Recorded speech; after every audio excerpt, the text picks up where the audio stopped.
C'est à partir des ressources du café qu'on a bâti le Cameroun. On cultive le café pas pour consommer, mais on cultive le café pour vendre et avoir de l'argent, s'acheter d'autres choses, des habits, envoyer ses enfants à l'école, enfin vivre, quoi. Sur le plan national, le café représentait entre 15 à 20% de nos PIB. Et sur la balance commerciale, ça jouait un grand rôle. Le volume d'argent qui était injecté dans le monde rural représentait quand même des sommes énormes. Et ça permettait aux villageois de subvenir aux besoins élémentaires, santé, éducation des enfants. Suite à la libéralisation du marché en 1989, les exportations de café camerounais s'effondrent, passant d'environ 90 000 tonnes annuelles au niveau actuel de 35 000 tonnes. L'effet est dévastateur pour près de 400 000 ménages ruraux, en particulier les femmes et les jeunes très impliqués dans cette activité.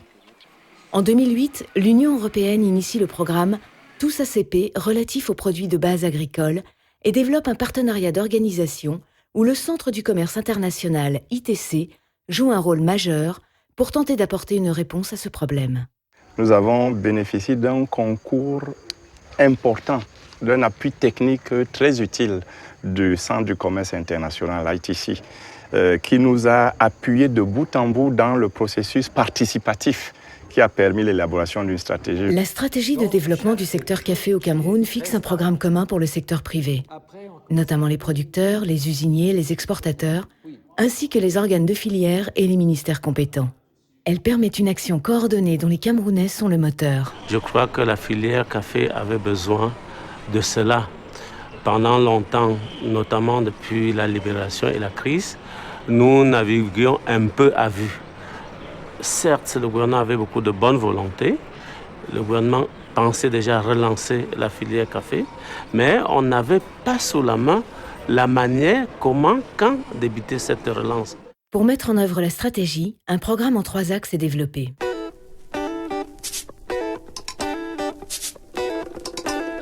En 2010, on voit apparaître les premiers résultats.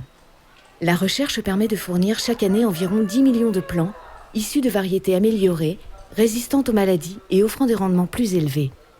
Un réseau de 200 pépiniéristes privés est mis en place à travers le pays pour les distribuer.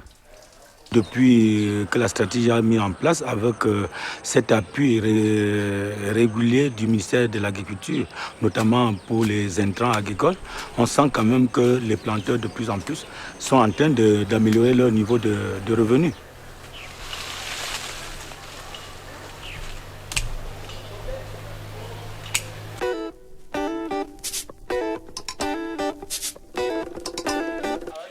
L'un des problèmes principaux sur le terrain était l'isolement des planteurs et le manque d'informations, notamment quant au prix.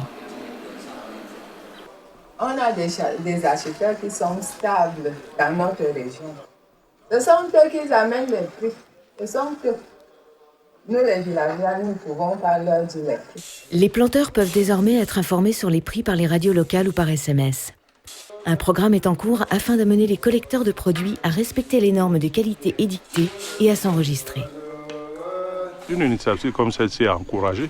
C'est encouragé parce que ça permet aux planteurs de savoir à qui, n'est-ce pas, vendre leur café, à quelle porte toquer pour déposer leur café. Parce que vendre le café, cultiver le café sans savoir à qui, n'est-ce pas, livrer ce café à bon prix, vraiment, ce n'est pas encourageant pour les planteurs.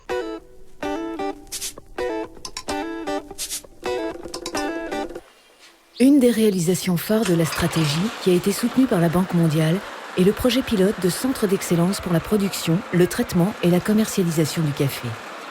Dans 4 zones du pays, des stations de lavage de café compactes et écologiques ont été installées. Situées au plus près des planteurs, elles offrent à 1500 d'entre eux un débouché commercial immédiat. Dans ces stations, le café est traité par la voie dite fully washed, qui permet de transformer sur place les cerises fraîches du caféier en café de haute qualité.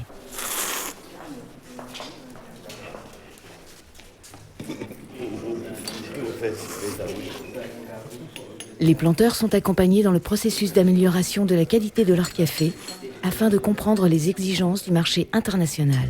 Et regardez les cafés en face de vous, regardez la différence. Goûtez le Fully Washed Robusta et après le grade 2 qui est à nature. Et regardez la différence. Vous voyez, on voit qu'il y a beaucoup plus de défauts.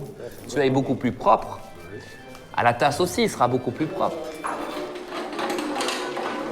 Le résultat est un café haut de gamme, dit gourmet, qui se vend avec une plus-value de 25%, offrant ainsi un meilleur revenu aux planteurs. Cela a aussi permis au Cameroun d'être reconnu sur les marchés européens et américains en tant qu'appellation d'origine. ITC soutient également l'implication des femmes dans la stratégie.